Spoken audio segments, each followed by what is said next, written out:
Hello everyone, how are you all. I hope सभी अच्छे होंगे। आप सभी का स्वागत है हमारी आज के वीडियो में। और आज की इस वीडियो में हम बात करने वाले हैं about single element in a sorted array. तो नाम से ही पता चल रहा है कि हम लोग क्या करने वाले हैं कि एक सिंगल एलिमेंट को फाइंड आउट करेंगे एक सॉर्टेड एरे में। या आपको एक एरे गिवन होगा जिसका पूरा डेटा कोई ना कोई एक पर्टिकुलर ऑर्डर में सॉर्टेड होगा, अरेंज्ड होगा, और उसी में से हमें फाइंड करना होगा कि सिंगल एलिमेंट क्या है। तो आप कंफ्यूजन क्रिएट ना हो इसके लिए आप यहाँ पर एरे का एग्जाम्पल देख सकते हैं। तो यहाँ पर हर एक एलिमेंट डबलिंग में है, यानी 2 बार आपको एरे में अवेलेबल है। बट कोई एक ऐसा एलिमेंट ज़रूर होगा जो सिर्फ एक ही टाइम ऑकर हुआ है, यानी एक ही टाइम आया है। आप यहाँ पर सबसे पहले एरे देखेंगे, सारे एलिमेंट को पढ़ेंगे तो हमें दिख जाएगा कि 2 एक ऐसा एलिमेंट है जो सिर्फ एक ही बार इस एरे में आया है। बाकी सारे एलिमेंट आपके डबल टाइम रिपीट हुए हैं। तो अगर आपको ऐसा जब भी स्ट्रक्चर दिखे कि कोई एक एरे में एक एलिमेंट 2 बार रिपीट हो रहा है और बहुत सारे एलिमेंट ऐसे ही रिपीटेशन कर रहे हैं, लेकिन सिर्फ उसमें से एक ही एलिमेंट है जो आपका सिंगल टाइम है, तो उसको हम लोग बोलते हैं single element in sorted array का वो केस बन जाता है। तो आई थिंक आपको इतना क्लियर हो गया होगा। और जब आप ये एरे पढ़ रहे हैं तो सारे एलिमेंट्स को आपने पढ़ा और फटाक से पहचान लिया कि 2 यानी 2 एक ऐसा नंबर है जो आपका सिंगल एलिमेंट है इस रो में। तो इस अप्रोच को क्या बोलते हैं, हमने पहले भी डिस्कस किया था कि अगर अपने लॉजिक से, बेसिक लॉजिक से हम लोग कुछ एक क्वेश्चन को सॉल्व कर देते हैं तो उसको बोलते हैं ब्रूट फोर्स अप्रोच। ओके, लेकिन कोडिंग में हमें ब्रूट फोर्स अप्रोच में बहुत ज़्यादा टाइम लग जाता है, इसलिए हम लोग ऑप्टिमाइज्ड वे को फॉलो करते हैं जिससे कि हमारा टाइम कम लगे कोड को एग्जीक्यूट होने में और अपना फाइनल आउटपुट देने में, और सारे ऑपरेशन स्पीच परफॉर्म कर ले वो कम से कम टाइम में। दैट्स वाई हम लोग ब्रूट फोर्स अप्रोच या उसको लीनियर सर्च भी कहते हैं कि एक एक बार सारे एलिमेंट पर जाके चेक करना कि कौन रिपीट कर रहा है या कौन नहीं कर रहा है। दोनों के सेम नाम हैं। तो ये तो हो गए हमारे अपने तरीके। अब डिस्कस कर लेते हैं ऑप्टिमाइज्ड वे जो आपका कोडिंग डन करता है। तो वो कैसा है कि आपको यहाँ पर आपका डेटा सॉर्टेड फॉर्म में अरेंज्ड है। तो अगेन हमें क्या करना है, सिंगल एलिमेंट को फाइंड करना है, यानी एक तरह से सर्चिंग करनी है अपनी सिंगल एलिमेंट को। तो सॉर्टेड डेटा है, इससे कुछ याद आया, जब भी ढूंढना हो कुछ और आपका जो डेटा है वो सॉर्टेड है तो हम लोग वहाँ पर बाइनरी सर्च का यूज़ कर सकते हैं। बाइनरी सर्च को यूज़ करने के लिए 2 ही तो कंडीशन होती है कि आपका डेटा सॉर्टेड होना चाहिए या कुछ पोर्शन भी सॉर्टेड होना चाहिए। यहाँ पर तो ये पूरा का पूरा एरे ही सॉर्टेड है, सेटिस्फाई करता है। और दूसरा कि आपको मिड वैल्यू फाइंड आउट करना होता है। तो फिर आपको यहाँ पर मिड निकाल लेना है, मतलब कि मिड इंडेक्स। तो मिड इंडेक्स कैसे निकालते हैं, स्टार्टिंग इंडेक्स की जो भी स्टार्टिंग इंडेक्स लिखना है, फिर प्लस इंडेक्स, उसकी वैल्यू नहीं, सिर्फ इंडेक्स का नंबर। ओके, आप यहाँ पर ऊपर देख सकते हैं एरो से, थोड़ा जूम करके देखिएगा यूट्यूब के फंक्शन से तो आपको दिख जाएगा। तो वो एरो से आपको पता चल रहा है कि ऊपर इंडेक्स नंबरिंग किया हुआ है, वही लिखना है, उसकी वैल्यू नहीं लिखनी है, इंडेक्स नंबरिंग लिखना है। तो आपको मिल जाएगा मिड इंडेक्स। तो मिड इंडेक्स क्या है आपका 4। तो 4th इंडेक्स पर क्या वैल्यू है अब आपको वो चेक करना होगा। तो 4th इंडेक्स पर हमारा 3 वैल्यू है।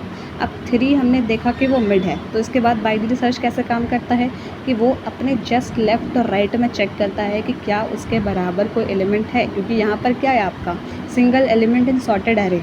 अगर उसके जस्ट बगल में कोई एक भी साइड में सेम एलिमेंट मिल जाएगा तो उसको पता चल जाएगा कि मिड वैल्यू हमारा आंसर नहीं है। यहाँ पर एक केस तो हमने देख लिया कि जो आपका मिड वैल्यू है, मिड इंडेक्स की वैल्यू है, वो हमारा आंसर नहीं है। ठीक है, कोई बात नहीं। अब उसके दोनों जस्ट बगल वाले साइड से हम लोग चेक करेंगे, जस्ट लेफ्ट और जस्ट राइट, कि क्या वो उसमें से हमारा कोई आंसर हो सकता है, या यहाँ पर ये आपका single element in sorted array है तो अगर मिड वैल्यू के बराबर कोई एक और वैल्यू मिल गई तब क्या केस बनता है। तो पहले हम लोग जाएंगे लेफ़्ट साइड में। तो लेफ़्ट साइड में 3 आपका है, यानी कि यहाँ पर 3 का डबल टाइम रिपीटिशन हो रहा है, तो कंप्यूटर को पता चल जाएगा मेमोरी के अंदर कि ये भी हमारा आंसर नहीं है।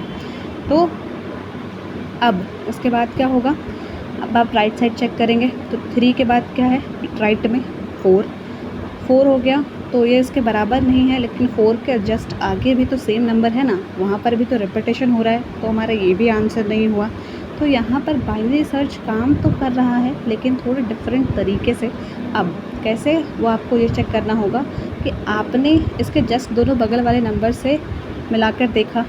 अब आप ऐसा समझिए कि जो 3 था ना, वो 3 2 बार रिपीट हुआ तो वो एक साथ आ गए, और उसके बाद में लेफ़्ट साइड में कितने एलिमेंट्स बचे फिर से समझते हैं। यहाँ पर हमारी मिड वैल्यू के बराबर लेफ़्ट साइड में एक वैल्यू मिल गई, तो हमने समझा कि हाँ ये दोनों आपका एक ही यूनिट है। ओके। लेकिन राइट साइड में तो 4 था, यानी कि वैल्यू नहीं मिली, तो हम लोग समझेंगे नहीं कि ये दोनों 3 4 एक ही यूनिट के अंदर काउंट हो रहे हैं, सेम नंबर है, नहीं है ना। तो लेफ़्ट साइड में अब हम लोग क्या काउंट करेंगे, 3 3 तो आपका सेम ही वैल्यू है, तो 3 को वापस से काउंट तो नहीं करना है।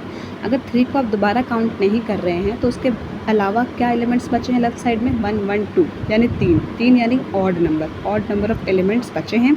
और वही अगर राइट साइड देखें, राइट साइड तो डिफरेंट एलिमेंट था, 3 से 4 था, एक यूनिट में कंसिडर नहीं हुआ। अगर कंसिडर नहीं हुआ तो वो एज इट इज़ रहेगा। तो राइट साइड में कितने एलिमेंट्स बचे रहे, 2 4 और 2 8 यानी 4 एलिमेंट्स। नंबर ऑफ एलिमेंट्स क्या है आपका यहाँ पर, इवन नंबर ऑफ एलिमेंट्स है। तो अब हमें खुद ही समझ में आ गया इवन नंबर ऑफ एलिमेंट्स कहाँ होंगे, जहाँ पर रिपीटेशन हो रहा होगा कुछ एक नंबर का। ऑलरेडी आपका डेटा सॉर्टेड है, तो हमें पता है ऑलरेडी सॉर्टेड होने की वजह से कि जो नंबर रिपीट हो रहे होंगे वो एक दूसरे के जस्ट बगल में ही होंगे। क्यों? क्योंकि आपका डेटा एक पर्टिकुलर ऑर्डर में अरेंज्ड है, यानी यहाँ पर असेंडिंग ऑर्डर में है, तो जो भी उसका डिजिट रिपीट हो रहा होगा उसके जस्ट आगे पीछे ही होगा। तो राइट साइड में कितने बचे, 4 यानी इवन नंबर। लेकिन लेफ़्ट साइड में कितने बचे, 3 को छोड़कर। 3 तो हमने लिया नहीं ना, क्योंकि 3 आपका मिड वैल्यू के बराबर है, तो उसको हमने सेम वैल्यू कंसिडर करी अपनी मेमोरी के अंदर की है, तो सेम ही है नंबर, इसकी वैल्यू सेम ही है, 3 है। तो इसके अलावा हम बाकी के एलिमेंट्स को चेक करेंगे, तो कितने बचे, 3 यानी ऑड। तो अब यहाँ पर तो रिपीटेशन हो रहा होगा, लेकिन कोई एक ही एलिमेंट का, एक एलिमेंट का रिपीटेशन हो रहा है तो एक आपका सिंगल बच जाएगा, और यहीं पर हमारी कंप्यूटर की खोज मेमोरी के अंदर ख़त्म होती है। तो आई थिंक आपको ये पूरा का पूरा कॉन्सेप्ट समझ में आया होगा कि पहले बाइनरी कैसे पहचाना हमने, बाइनरी सर्च के लिए, उसके बाद मिड निकाला, मिड निकालने के बाद हमने मिड वैल्यू को कंपैरिजन किया जस्ट बगल वाली वैल्यूज़ से, उसके बाद रिपीटेशन देखा इवन नंबर और ऑड नंबर ऑफ एलिमेंट्स का,